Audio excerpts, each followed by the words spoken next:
Okay, so this video is very much so long overdue. I wanted to talk about Blue Lock so long ago, probably last year during the fall season of anime, during its initial first core of episodes, because I initially wanted to do weekly reviews of this show because I thought it was that cool and I was so into it and so surprised that I got hooked into a soccer anime. The title of this video is accurate because I very much so used to shit on soccer a good deal, not actively going out of my way to shit on soccer, but when somebody would ask me like, hey, what's your least favorite sport? Soccer was usually my go-to just because of the fact that it just didn't really pique my interest a whole lot. The concept of people running back and forth on a gigantic field for 90 plus minutes just for not much to really happen in a game to possibly end up tying 0-0, and that's the end result, was just freaking ridiculous to me. So that was just something that just deterred my attention and interest away from it. But going back to this show in particular, it is freaking hype. The characters are likable.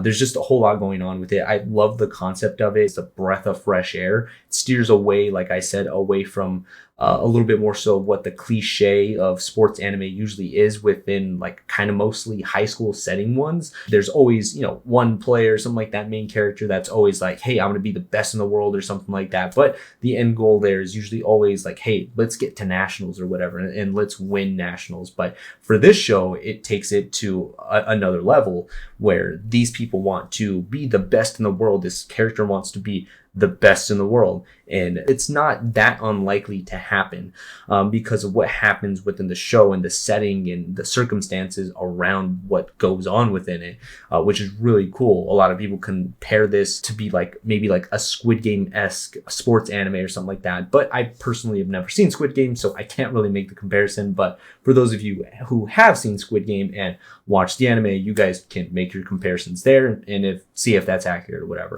And the goal of Blue Lock was ultimately to develop the world's best striker so Japan could be a powerhouse team to end up going on to win the World Cup, because to them, whoever had the best striker or a striker that was just super good and that, was an egoist and egotistical, I guess, to a certain extent, and knew that they were that dude that can go out and get a goal whenever they wanted, like Messi or just other great players in the world, Cristiano Ronaldo, stuff like that. Those people can go out and get a goal and know that they're the best player on the field and do great things because of, how great they are. And that's what they want to develop in Japan. And that's ultimately what the Blue Lock program kind of is. It gathers all of these great strikers only. So that's one big thing about this, is that this program only invited strikers over to the program and makes these people work together and, face off in different challenges and stuff like that, whether it be working as a team or working by themselves or just in different facets, developing their skills, putting them in high pressure situations, extreme moments that make them push themselves to the next level, push their teammates to the next level, possibly. It's just freaking cool. It makes me feel the hype of what I feel when I watch basketball or something like that. Because I'm a big sports head. I love basketball, football, hockey, things like that. But basketball is my favorite sport. And I love it because there's so many talented players in the league and so many teams and players that are just so fun to watch. One thing that I wanted to really highlight is the fact that it very much so highlights the element of team play within the show. So if you're very much so a person that likes to see teamwork and everything like that, people meshing together and learning how to play with each other and them building that connection and being able to play well with each other, you will get a kick out of it because there's an element to that within the show. If you're the type of person that wants to see that kind of egotistical side, this more selfish side of it where these people are trying to develop themselves and trying to, become the world's best striker, because the ultimate goal of this Blue Lock program is to develop the world's best striker. It's not, plural, it's the world's best striker, one person. Then it has a lot of that in there for you. There's a lot of development sides that you can see within it for these people doing that. There's a lot of very hype moments that happen where the egotistical or egoist side of these people kind of shines through. And it very much so shows, and these people get a kick out of seeing other people failing because of how good they were. They're ultimately, winning the game or scoring on people, and, seeing their demeanor drop because they just kicked them out of the Blue Lock program or whatever. And they're getting a kick out of that kind of feeling and want to keep feeling that feeling of being the winner or whatever, being the best on the field in general. You will get a kick out of it because it shows a lot of that kind of more menacing side of it too when it comes to it. And it also tackles the element of being an egotistical person or being an egoist on the field, or just an athlete in general that has an ego like that. Because you could throw out an example like Michael Jordan, for example. He had an ego because he knew he was the best player in the world. He can go out there and be that dude that can just get a bucket whenever he wants. And that's kind of the thing that they were trying to drive in this show of like, there's a good side of having an ego, because you were the person that knows that you were that dude, that you were going to go out there and you can score whenever you want. And that's what they're trying to do, and develop a person that has the ego that can take advantage of having that and going out there and getting a goal whenever they really want, developing the best strikers. But, it also highlights the fact that having too big of an ego can very much so just be a bad thing, and that, relates to sports, or it could relate to just life in general, you being a person in general, where having a huge ego is not a great thing, especially when, your ego gets hurt just because somebody gives you some sort of like criticism or something like that, or gives, some constructive criticism, and your ego might get hurt or whatever, just because you think that you're perfect or something. And nobody's perfect. Just take it in stride and try to work on yourself to be a little bit better. But yeah, there's highlights in the show that show you how being a very much so detrimental egoist can hurt you and can hurt your team. Like, they highlight that with this certain player that ends up, thinking that they're the shit and that they're the only ones that can score and doesn't want to be a team player. And it's very much so detrimental to the success of their team. But yeah, so it shows both sides, how being an egoist or an egotistical person in a certain aspect to a certain extent can be a good thing, because you know that you are that person that can go out there and score, you're the best player on the field, and you help your teammates a good chunk of the time. But then it also shows the bad side, where these people are egotistical to a fault and hurt, and they're a detriment to their team a good chunk of the time too. So I like that a lot. And I want to go back to something I mentioned earlier about like the player movement kind of reminding me of like the NBA, because this was like my favorite part of the show, because it was so fun kind of theory crafting on player movement, potential matchups, like what if this team lost this player, or this team, snagged this player or whatever, or if, these two juggernaut teams played against each other. I just thought that was so fun to just watch on a weekly basis, and just theory craft on potential matchups. Like I said, just player movement in general. I thought it was so cool. It reminded me so much of having such a like large pool of talent within a league like the NBA or something like that. And when a big name player moves to a different team that has also like a really good team around them or whatever, or like other good players, like a superstar joining another superstar, and you're like, damn, that's going to be such a fucking like beast of a team or whatever. Or, if this player just leaves this team and goes somewhere else, or just like movement in general like that, when there's just such a large volume of player like growth and just player talent, it just makes things so much more exciting. And that's what I felt in this show, because I was like, fuck, man, what if these players matched up and ended up playing these people? And it was fun discussing this with people that I knew that were watching the show at the time too. It was just a whole lot of fun talking about it in general. So if you guys like that aspect of just sports on that side, or just, you like that concept in general when it comes to anime or whatever, then you would very much so get a kick out of this, because it was so fun watching that portion of it.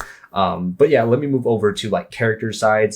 I very much so liked Isagi as a character as things kind of went on, and you saw that kind of like crazy, like menacing side of him kind of come out more and more and more. I very much so grew to like Isagi as a character, because you saw that he just had that desire. He had that, menacing side of like, he shows a little bit more so of, like, I want to have that feeling of winning. I like that feeling of breaking this person down, kind of, and like making them break down because they lost and they're getting kicked out of Blue Lock. He kind of got a kick out of that or whatever. So seeing stuff like that, I thought was cool, because it made him like more of like a deep character that was like more layered than what I thought he was gonna be. If you're a fan of Haikyuu at all and you enjoy a lot of those moments where there's a lot of happy fun times and like playful moments with characters and their teammates and stuff like that, like I said before, there's a good chunk of the story or of the anime where there's a lot of team play involved. So there's the main character and then his teammates and stuff like that, and you have those fun moments, you have those happy, goofy, cute moments or whatever that are happening with all these characters,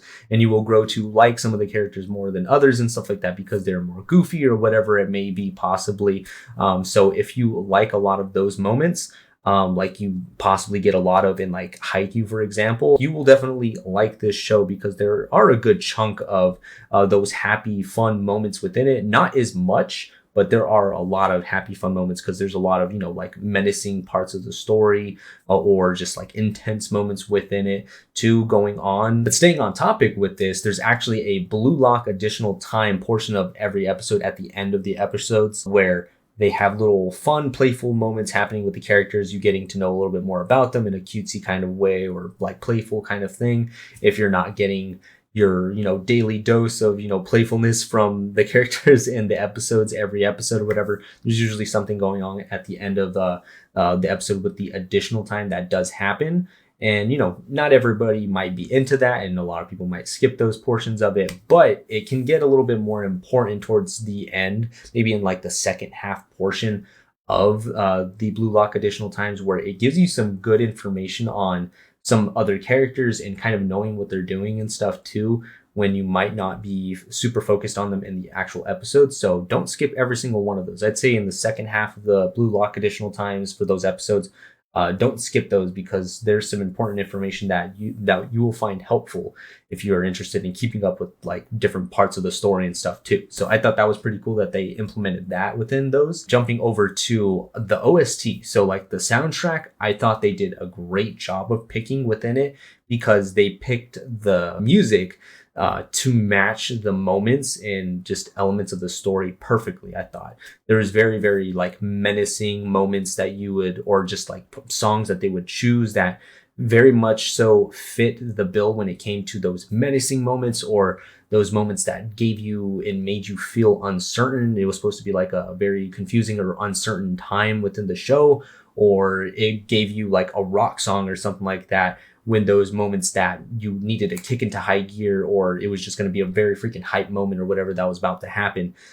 It was freaking cool. It draws you into the story and into the show more, at least for me it did, because of the soundtrack and how good it was and how it kind of like made me feel during those moments. Just like a multitude of things within the show were so freaking good, to me at least. But there were some things that I thought were a little bit cheesy or that I thought were a little bit cringe maybe or something like that. Like those moments where they would say like, oh, I have a monster inside me or whatever, and like it follows me around and like plays soccer with me or whatever, just stuff like that. When they would bring up the monster or whatever, or they would phrase things in a certain way, it would kind of make me cringe just a little bit because I'm like, like just say that you want to dominate the game, or, like put it in simpler terms and stop trying to make it so like dramatic or whatever. Like I think there was a phrase that they would use like, oh yeah, I need to devour this person or something like that. Like just say like, I'm going to dominate the game, or like, I'm going to dominate this person in this game or something along those lines. That would be a little bit better of a way of saying it, instead of saying like, I'm going to devour him, or I'm going to devour said person. Or they're trying to build good chemistry between like people, like their teammates or something like that. You could say it in that way, you could say, I'm going to build some good chemistry with this person so we can, mesh well when it comes to playing together, and it'll just be like a well-oiled machine when we play, or something along those lines. They would say something along the lines of like, I need to build a chemical reaction with this person or something. And it'd be so weird when they would say that too. And I was like, that's weird. Like you can phrase that in a better way, right? Like it doesn't have to be, I need to build a chemical reaction with them. It just sounds like you're like over dramatizing the dialogue there and trying to make it like more than what it needs to be. So I thought that was kind of cringe too. And then, like I said, the whole monster thing, I'm glad that that was like solely kind of Bachida's thing and not like Isagi. They mentioned it for Isagi to some extent, and I thought they were gonna go like way off the wall with it and start having him be kind of like how Bachiro was too, to some extent. But I'm glad that they didn't, and they kind of went away with it, and it was like mostly Bachida's kind of thing. But yeah, still the fact that they have like him saying like I have a monster inside me, like things along those lines. I thought I was like that's kind of over the top, cheesy, kind of cringe or whatever. Yeah, I wasn't like super a big fan of that. But yeah, those were just a few things that I wasn't like a super big fan of. There was also some moments in it where the CGI was not the greatest. There was moments where like they looked like crazy like robots and whatever when they were running across the field or something. They would give like a top-down view of the characters and they would be running and it would just be like very obviously like CGI robot kind of movements that you would see there. But that would happen once in a while. It wasn't like here and there. It wasn't overly done, I'd say. And it wasn't, it happens within anime. It's nothing's going to be perfect. And I'm not shitting on the whole anime because of that. Like I said a whole bunch of freaking good things about it, but there are some parts of it that you might find a little jarring or you might cringe a little at the way that they phrase things. So just heed my warning there, I guess. Other than that, I thought that the show was great. Like I said, it was super freaking hype. There's so many good things that I could say about it. One last thing that I wanted to mention for the folks who are wondering who my favorite character in the show is, it is actually Nagi Seishiro. So he's so freaking cool. He's a badass and he's super funny. He has a lot of silly moments interacting with other characters. And at the same time too, he has a very like monotone voice, but they give him a lot of very like funny dialogue pieces. So it makes it a lot more hilarious than what it normally would be. But yeah, things like that happen with him and he's so freaking cool. And I'm super hyped at the fact that they greenlit season 2 for Blue Lock and that they greenlit a movie for it. And the movie is going to be surrounding Nagi Seishiro as a side story that's going to be adapted into that anime movie. So freaking hype. I can't wait to see it. But yeah, I'm going to stop the video here because I'm not going to be rambling on and fanboying about it for another 30 minutes. Let me know what you guys think down in the comments below. If you guys have seen Blue Lock, the anime, or have read the story at all in the manga, or if you guys have watched this video and decided to go and watch Blue Lock, let me know your thoughts down in the comments below because I'm very much so interested in seeing your thoughts and definitely willing to chat about it because it's so freaking cool and I love it. But yeah, let me know what you guys think down below. Give the video a like if you guys can. I'd greatly appreciate it. It helps me out a ton. And make sure to hit that pretty button down below to subscribe if you haven't already, and hit that notification bell too to get notified for whenever I do upload a video or go live or things like that. Hope you all have a great rest of the day and I will catch you all later. See ya. Bye bye.